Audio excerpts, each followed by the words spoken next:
ვიდრე საქართველოს მთავრობის მეთაური ოკეანგაღმა მნიშვნელოვან შეხვედრებს მართავდა ამერიკის საელჩომ საქართველოში არანაკლებ მნიშვნელოვანი განცხადება გამოაქვეყნა. განცხადება ქართული მართლმსაჯულების რეფორმის მეოთხე ტალღას ეხებოდა.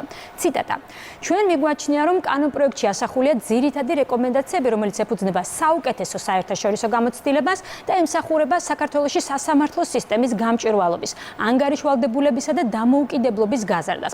კანონპროექტი, რომელიც ჩვენმა სტრატეგიულმა პარტნიორმა მოიწონა, განსახილველად პარლამენტში ორშაბათიდან შევა.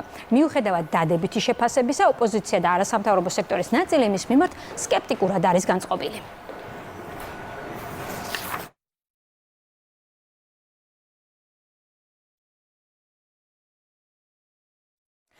პარლამენტის თავმჯდომარე განმარტავს კონკრეტულად რას გულისხმობს რეფორმის მეოთხე ტალღა და გაგრძელდება თუ არა მსჯელობა სადავო საკითხებზე. ირაკლი კობახიძე გვერდთვება ახლა პირდაპირ ეთერში. საღამოშვიდობისა ბატონო ირაკლი, დიდი მადლობა გადაცემაში მონაწილეობისთვის. მე წავიკითხე ციტატა და კიდევ ერთხელ გავიმეორებ, რომ მაყურებლისთვის უფრო გასაგები იყოს. ჩვენ მიგვაჩნია, რომ კანონპროექტში ასახულია ძირითადი რეკომენდაციები, რომელიც ეფუძნება საუკეთესო საერთაშორისო გამოცდილებას და ემსახურება საქართველოში სასამართლო სისტემის გამჭვირვალობის, ანგარიშვალდებულებისა და დამოუკიდებლობის გაზრდას. ეს წერია განცხადებაში, რომელიც ეხება სასამართლოს რეფორმის მეოთხე ტალღას. სასამართლოსთან დაკავშირებით დისკუსია თვეებია, რეფორმასთან დაკავშირებით მიმდინარეობს თვეებია დისკუსია, საკმაოდ ცხარე დისკუსია მიმდინარეობს. ამას საერთაშორისო ორგანიზაციებიც აკვირდებიან და სტრატეგიული პარტნიორიც აკვირდება და რამდენიმე ფრთხილი განცხადებაც მოვისმინეთ ამ დისკუსიის მსვლელობისას. თუმცა 2 დღის წინ მივიღეთ ეს განცხადება. ელოდით თუ არა ასეთ განცხადებას, თუ ელოდით რატო? დიახ, მადლობა თეა, მივესალმები ტელემაყურებელს. ვიდრე სასამართლოზე ვისაუბრებ, მინდა მოკლედ შევეხო პრემიერის ვიზიტს, ვიცი რომ ჩემამდე პრემიერი საუბრობდა თქვენს ეთერში და მას მინდა მიულოცო ძალიან წარმატებული ვიზიტი და არა მარტო მას, ჩვენს ქვეყანას და მოქალაქეებს მინდა მიულოცო ჩვენი მთავარი სტრატეგიული პარტნიორი გახლავთ ამერიკის შეერთებული შტატები და ჩვენთვის განსაკუთრებული მნიშვნელობა ენიჭება ბუნებრივია ამ სტრატეგიული პარტნიორობის კიდევ უფრო მეტად განვითარებას და გაღრმავებას და შეიძლება ითქვას ეს პრემიერმაც აღნიშნა, რომ ასეთ მაღალ დონეზე ურთიერთობები ამერიკის შეერთებულ შტატებსა და საქართველოს შორის აქამდე არ ყოფილა. ეს არის ჩვენთვის ძალიან მნიშვნელოვანი და კიდევ მეტი ძალისხმევა უნდა ჩაიდოს, რა თქმა უნდა, ამ ურთიერთობების განვითარებაში. ამ კუთხითაც ამ ჭრილშიც ძალიან მნიშვნელოვანი იყო ის განცხადება, რომელიც გაკეთდა სასამართლო რეფორმასთან დაკავშირებით. ჩვენთვის ძალიან მნიშვნელოვანი იყო ის, რომ რეფორმა შეფასდა ძალიან დადებითად ყოველგვარი დათქმების გარეშე. ჩვენ ამას მოვანდომეთ დაახლოებით 1 წელიწადი, 1 წელი მოვანდომეთ სამუშაო ჯგუფში. მუშაობას იყო 3 ძალიან მსხვილი თემა, რომელიც გამოიკვეთა მართლმსაჯულების რეფორმის მეოთხე ტალღის ფარგლებში. ეს იყო დისციპლინური სამართალწარმოების საკითხები, იუსტიციის უმაღლესი სკოლის რეფორმის საკითხები, იუსტიციის უმაღლესი საბჭოს რეფორმის საკითხები და თითოეულ ამ საკითხთან თემასთან დაკავშირებით ჰქონდა ძალიან ხანგრძლივი დისკუსია. იყო თავიდან ძალიან წინააღმდეგობრივი პოზიციები სხვადასხვა საკვანძო თემასთან დაკავშირებით. თავიდან მეც შეუძლებელი მეგონა კონსენსუსის, ფართო კონსენსუსის მიღწევა ამ თემებთან დაკავშირებით, თუმცა რეალურად შეუძლებელი აღმოჩნდა შესაძლებელი და ჩვენ შევთანხმდით ყველა პრინციპულ საკითხთან დაკავშირებით სამივე მიმართულებით. რაც შეეხება დისციპლინურ სამართალწარმოებას, არის ფუნდამენტურად გადასინჯული აბსოლუტურად ყველა მიმართულება ამ საკითხის, რაც დაკავშირებულია დისციპლინურ სამართალწარმოებასთან, დისციპლინური სამართალწარმოების საფუძვლები, სახეები, თვითონ პროცესი, დამოუკიდებელი ინსპექტორის როლი არის თლიანად ახლებურად გააზრებული და ეს ნორმები, რომლებიც არის შეტანილი კანონპროექტში, ეფუძნება არსებითად ჩვენი საერთაშორისო პარტნიორების, ასევე არასამთავრობო სექტორის წარმომადგენლების რეკომენდაციებს და მნიშვნელოვანი იყო, რომ მიღწეული იქნა კონსენსუსი მხარეებს შორის. ბატონო ირაკლი, ვიდრე კონკრეტულ საკითხებს დიახ, თუმცა განსხვავებული მოსაზრებები ამ საკითხზე კიდევ რჩება კანონპროექტთან დაკავშირებით, მაგრამ ვიდრე უშუალოდ დეტალურად განვიხილავდეთ ამ საკითხებს, ანუ ამ განცხადების გამოქვეყნებით თქვენთვის მსჯელობა, დისკუსია სასამართლო რეფორმის ავკარგიანობაზე დასრულდა და განახლდება თუ არა დისკუსია იმ საკითხებზე, რომელიც სადავოა ოპოზიციის და არასამთავრობო ნაწილის მხრიდან, იმიტომ რომ ჩვენ ვიცით, ორშაბათიდან უკვე დაიწყება მსჯელობა ამ კანონპროექტზე.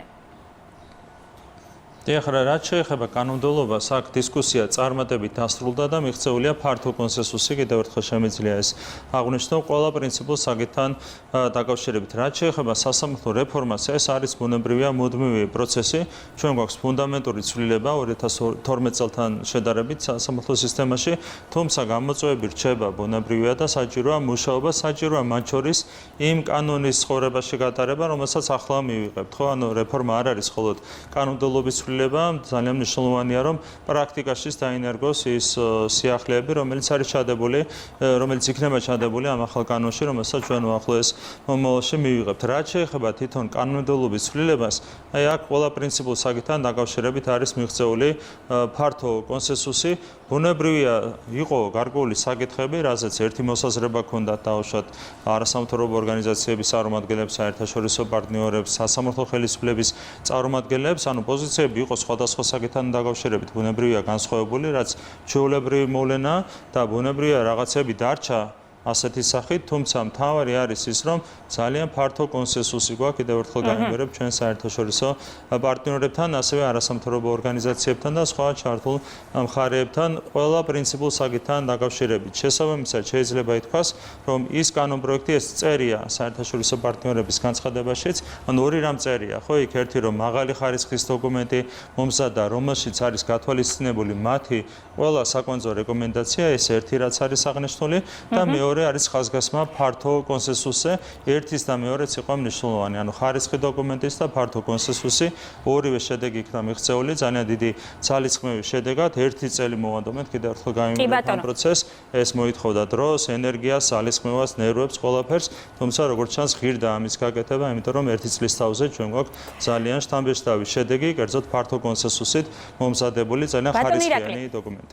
ერთია ცალსახად კარგი და დადებითი საერთაშორისო გამოხმაურება და შეფასება, მაგრამ მეორეა ქართული რეალობა, რომლისთვისაც ცოტა რთულად მისაღებიან პოლიტიკურ სპექტრს გულისხმობ ოპოზიციას და არასამთავრობო სექტორის ნაწილს, რომელიც მიიჩნევს, რომ მთავარი პრობლემა არა კანონში ან კანონპროექტში, არამედ პრობლემაა კანონის აღსრულება. ნუ ალბათ საერთაშორისო პარტნიორებისთვის ქართული სინამდვილის თავისებურებების აღქმა ცოტა რთული იქნება, მაგრამ ეს შეფასება არ მოხდა, ხო, ამ განცხადებაში. რატო გართულდა ქართული რეალობისთვის იმის დაჯერება, რაც შესაძლებელი აღმოჩნდა საერთაშორისო ორგანიზაციისთვის? დიახ, აღსრულებას რაც შეეხება საერთაშორისო პარტნიორებისთვის დამახასიათებელი ის არის, რომ ისინი არ არიან პოლიტიკურად მიგრძნობებული, მათ არ აქვთ ვიწრო სუბიექტური პოლიტიკური ინტერესები. აქედან გამომდინარე აკეთებენ ისინი ობიექტურ შეფასებებს. რაც შეეხება პოლიტიკურ პარტიებს, მათ აქვთ ვიწრო პოლიტიკური ინტერესები, მათ შორის მათი ინტერესია, რომ არც ერთი რეფორმა დადებითად არ შეფასდეს. ხო, მე ამას არ ვამბობ იმისათვის, რომ რაღაცნაირად ჭრილი მივაყენო ოპოზიციას, ეს არის ოპოზიციის ბუნება, არა მარტო საქართველოში, ეს არის ზოგადი მოვლენა. შესაბამისად არის ასეთი ვიწრო ინტერესი.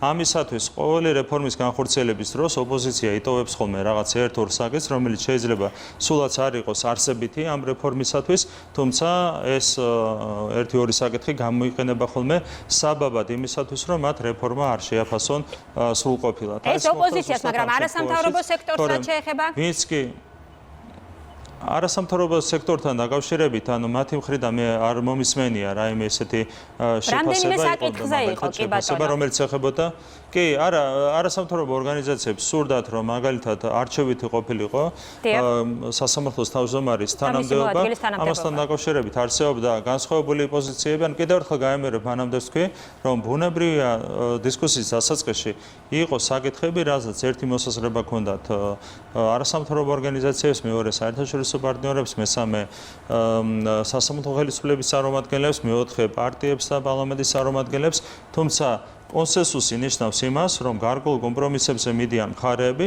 და ამის საფუძველზე ყალიბდება ოპტიმალური დოკუმენტი. ხო, ზუსტად ამას მივახციე ჩვენ, იყო საწყის ეტაპზე განსხვავებული პოზიციები, ერთ, მეორე, მესამე, მეოთხე მხარეს, თუმცა ჩვენ ძალიან სიღრმისეული და ხანგრძლივი დისკუსიის შედეგად მოახერხეთ კომპრომისის მიღწევა და ამის საფუძველზე ჩამოყალიბდა კონსენსუსი.